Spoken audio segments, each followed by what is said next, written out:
আমার নাম সাদ। আমি খুব অন্যরকম একটা ছেলে। কোনো বাজে ছেলেদের সাথে আড্ডা দেওয়া এসব আমার একদমই পছন্দ না। আমি সব সময় একা থাকতে পছন্দ করি। এসব প্রেম ভালোবাসা কোনো কিছুর প্রতি আমি আসক্ত ছিলাম না। তবে হ্যাঁ, আমার একটা খারাপ অভ্যাস আছে, সিগারেট খাওয়া। এটা আমার একটা দুর্বলতা বলতে পারেন। আমি একদিন আমার খালার বাসায় যাই বেড়াতে। একদিন আমার খালা বলল, বাসার একটু দূরে একটা মেলা হচ্ছে, তুমি যাও, গিয়ে ঘুরে আসো। তো পাশের বাসার একটা ছেলে নাম শুভ, ছেলেটা অনেক ভালো, অনেক ভদ্র। তাকে নিয়ে বের হই। পরে দুজনে একসাথে মেলায় যাই। আমরা দুজন ঘুরে ঘুরে মেলা দেখছিলাম। পরে একটা সিগারেটের দোকানে গেছি সিগারেট নিতে। তখন পাশের একটা দোকানে একটা মেয়ে কিছু কেনাকাটা করছিল। আমি একবার তাকিয়েছিলাম। আমি সিগারেট নিয়ে অন্য এক জায়গায় দাঁড়িয়ে খাচ্ছিলাম। তখন খেয়াল করলাম যে ওই মেয়েটা আমার দিকে একটু পর পর তাকাচ্ছে। এর মধ্যে আমার সাথে যে ছেলেটা ছিল তার সাথে আমার ভালো পরিচয় হয়ে যায়। ধরেন আমরা অল্প সময়ে ভালো বন্ধু হয়ে গেছি। পরে আমার ফ্রেন্ড মানে শুভ বলল, ভাই, ওই মেয়েটা তোমাকে মনে হয় পছন্দ করে ফেলেছে, দেখো একটু পর পর তাকাচ্ছে। আমি বললাম, আমাকে আবার কে পছন্দ করবে? এই বলে আমি সিগারেট খাচ্ছিলাম। হঠাৎ করে মেয়েটা তার বোরখার মুখটা খুলে। বিশ্বাস করেন, আমি তার চেহারাটা দেখে আমি কিছুক্ষণের জন্য থমকে গিয়েছিলাম। আমার কাছে মনে হচ্ছিল সে যেন আকাশ থেকে নেমে আসা পরী। আমি ওর দিকে তাকিয়েছিলাম। ও আমার দিকে কিছুক্ষণ তাকিয়ে থেকে লজ্জায় মুখ ফিরিয়ে নেয়। আমি সিগারেট খেয়ে একটু সামনের দিকে হাঁটতে লাগলাম। পিছনে তাকিয়ে দেখি মেয়েটা আসছে। একটু সামনে এগিয়ে যেতে পিছন থেকে ওই বলে ডাক আসলো। আমি পিছনে তাকিয়ে দেখি ও ডাকছে আমার। আমি বললাম, আমাকে ডাকছেন? ও বলল, হ্যাঁ আপনাকে, একটু এই দিকে আসেন। আমি তার দিকে এগিয়ে গেলাম। এরপর কিছুক্ষণ কথা বলার পর ওর ফোনটা আমার হাতে দিয়ে বলে, নাম্বারটা দেন আপনার। আমার হাত পা তখন কাঁপছিল। আমি ওর ফোনটা আমার কাঁপা কাঁপা হাতে নিয়ে নাম্বারটা দিই। পরে ও চলে গেল। আমি ও বাসায় চলে আসলাম। মাগরিবের কিছুক্ষণ পর আমার ফোনে একটা ফোন আসে। আমি সালাম দিয়ে বললাম, কি? ও বলল, আমি। ওর নাম ছিল নাবিলা, ধনী পরিবারের মেয়ে। অনেক কথা হলো, ওর সাথে পরিচিত হলাম। ওর বাসা মদনপুর আর আমার বাসা কাশপুর। তো এভাবে কথা বলতে বলতে আরো মায়ায় জড়িয়ে গেলাম। ওদের বাসা আমার খালার বাসার থেকে একটু সামনে। তো কয়েকদিন পর খালা বাসা থেকে আমি আমাদের বাসায় চলে আসলাম। পড়ালেখার কারণে আমাদের দিনে তেমন কথা হতো না, রাতে কথা হতো। দুজনে সারা রাত পার হয়ে যেত কথা বলতে বলতে। আমাদের রিলেশনের যখন 1 বছর, হঠাৎ একদিন ও আমাকে ফোন দিয়ে বলে যে আমাকে বাসা থেকে বিয়ের কথা বলছে। ওর আব্বুর নাকি একটা খুব ভালো বন্ধু আছে তার ছেলের সাথে। আর অনেক কান্না করতে করতে বলে, আমি পারবো না অন্যের হতে, তুমি আমাকে নিয়ে যাও। আমি ওকে বুঝিয়ে বললাম, বিয়ের কথা বললেই তো বিয়ে হচ্ছে না। ও বলল, আমার অনেক ভয় হচ্ছে, তুমি এসে আমাকে নিয়ে যাও। আমি বললাম, আচ্ছা ঠিক আছে, কালকে দেখো তোমার আব্বু কি বলে। যদি বলে বিয়ে দিয়ে দিবে, তাহলে বিকেলের আগে কোচিং এর নাম করে বের হয়ে এসো, আমি এসে তোমাকে নিয়ে যাব। পরের দিন সকালে হঠাৎ করে ওদের বাসায় ওর আব্বুর বন্ধুর ছেলেকে নিয়ে আসে দেখানোর জন্য। ও তখন সরাসরি ওর আব্বু আম্মুকে বলে, আমি এই বিয়ে করতে পারবো না, আমি একজনকে ভালোবাসি, আমি তাকেই বিয়ে করব।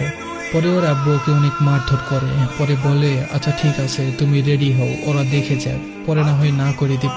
পরেও বিশ্বাস করে ওদের সামনে সেজে যায়। ওকে দেখে ওনাদের অনেক পছন্দ হয়ে যায়। পরে ছেলের বাবা বলে, তাহলে আমরা আংটি পরিয়ে নিয়ে যেতে চাই। ওর আব্বু বলে, ঠিক আছে। পরে ওদের সামনে ওকে আংটিটা পরিয়ে দেয়।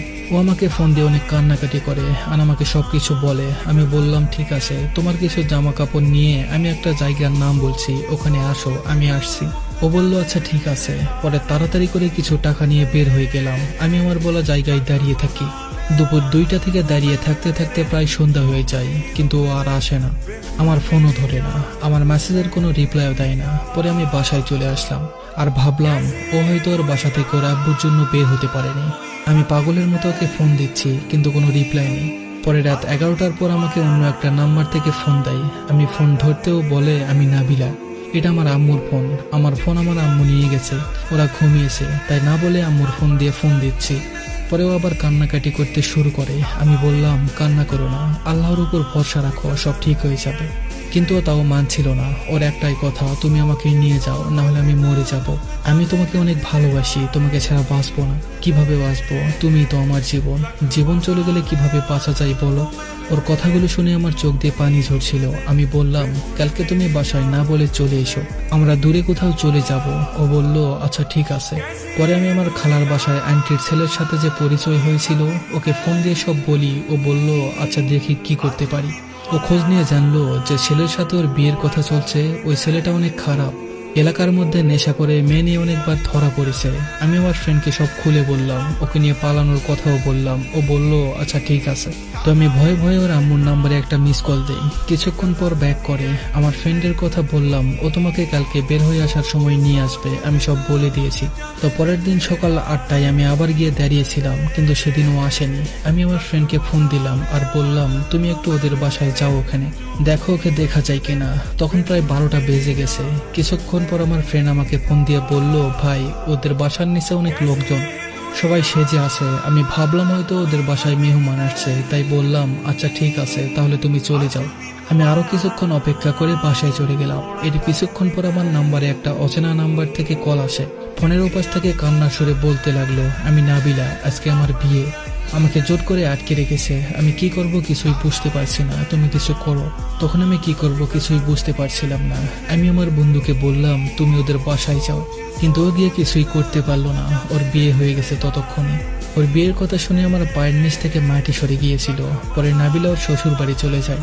গিয়ে একটা ফোনের ব্যবস্থা করে আমাকে ফোন দেয়। ও ঠিক মতো কথা বলতে পারছিল না।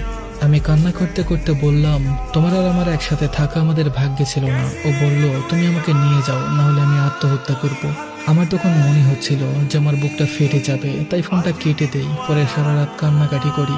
বাইরে নদীর পাড়ে বসে আমার ফ্রেন্ডরা আমাকে অনেক বুঝাই, কিন্তু তখন নিজেকে আর কন্ট্রোল করতে পারলাম না। তাই ইচ্ছা মতো সিগারেট আর অন্যান্য নেশা করে ফেলি। পরে রাতটা এভাবেই পার হয়ে যায়। সকালে আমি আমার খালার বাসায় চলে যাই। পরে আমার ফ্রেন্ডকে নিয়ে যাই ওদের বাসায়। বাসার নিচে যেতেই দেখি সবার চোখে পানি, বাসার ভেতরে কান্নাকাটির আওয়াজ। পরে আমার ফ্রেন্ডকে বললাম কি হয়েছে জিজ্ঞাসা করো। ও জিজ্ঞেস করার পর ওদের কথা শুনে আমি ওখানেই বসে পড়ি। ওরা বলে নাবিলা নাকি আত্মহত্যা করেছে। আমি আর নিজেকে ঠিক রাখতে না পেরে জিজ্ঞেস করলাম ও কোথায়। বলল উপরে। আমি এক দৌড়ে গিয়ে দেখি প্রাণহীন একটা পরী লাশের খাটে শুয়ে আছে। আমি একটা চিৎকার দিয়ে বললাম তুমি আমাকে রেখে কেন গেলে, আমাকে নিয়ে যাওনি কেন, তুমি আমার সাথে বেইমানি করতে পারলে কিভাবে। পরে ওখানে থাকা সবাই জিজ্ঞেস করলো যে ছেলেটা কে। পরে আমার ফ্রেন্ড বলল এটাই সেই মানুষ যার জন্য আজকে আপনাদের মেয়ে এভাবে পড়ে আছে। পরে আব্বু অনেক কান্নাকাটি করে। আমাকে বলে আমি বুঝতে পারিনি ও যে তোমাকে এতটা ভালোবাসে, আমাকে তুমি মাফ করে দিও বাবা। আমার এখনো ওকে খুব মনে পড়ে। আমি এখনো মাঝে মাঝে ওর কবরের পাশে গিয়ে আল্লাহর কাছে দোয়া করি, আল্লাহ যেন তাকে জান্নাতুল ফেরদাউস দান করেন। আমার খুব আফসোস হয়, আমি যদি ওকে নিয়ে আসতাম তাহলে হয়তো ও বেঁচে থাকতে পারতো।